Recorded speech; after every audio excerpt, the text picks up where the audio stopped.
பாபு ஒரு history teacher.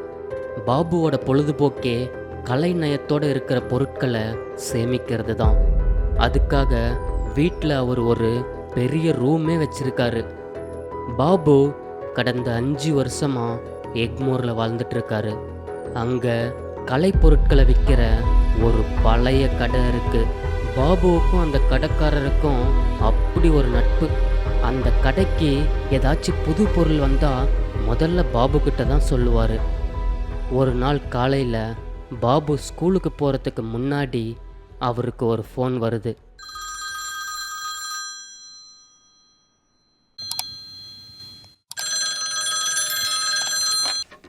Hello.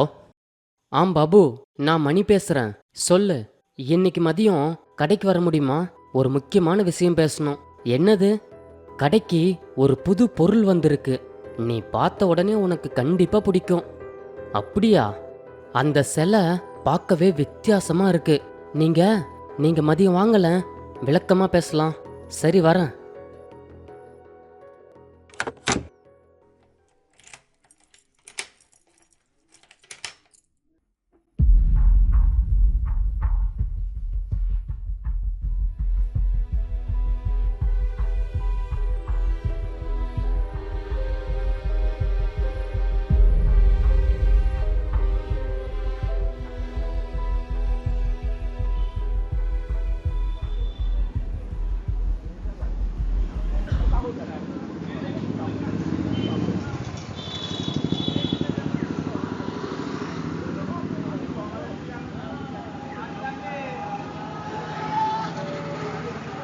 Babu, உனக்காக தான் காத்துட்டு இருந்தேன். ஏன் லேட்டு? இன்னைக்குன்னு ஸ்கூலில் சின்ன பிரச்சனை, அதான் வர இவ்வளோ லேட் ஆயிடுச்சு.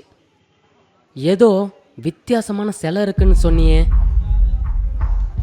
வா வா, உள்ளதான் இருக்கு, போய் பார்க்கலாம். அந்த சிலையை பார்க்கும்போதே ஒரு வித்தியாசமாக இருந்துச்சு.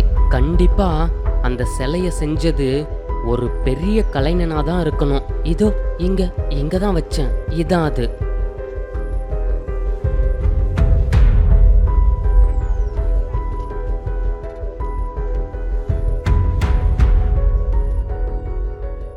வாவ், இந்த சிலை பார்க்கவே வித்தியாசமா இருக்கு.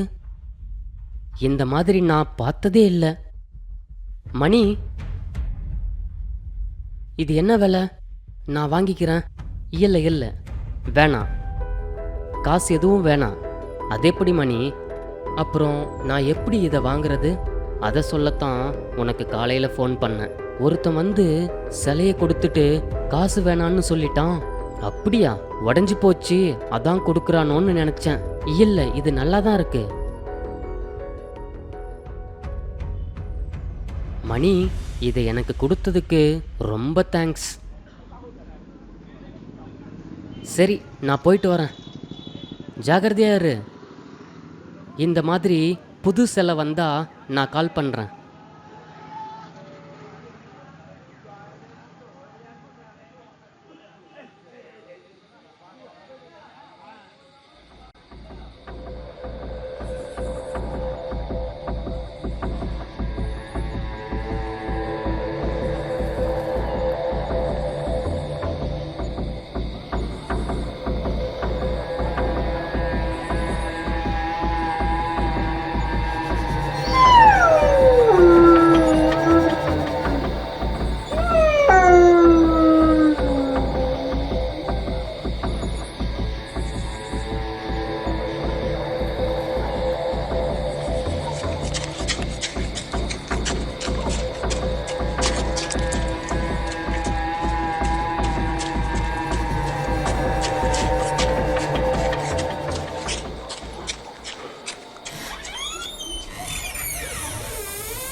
கரண்ட்டு கூட இல்லையா?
ச்சே, சாப்பிடும்போது தான் வந்து விழுவியா?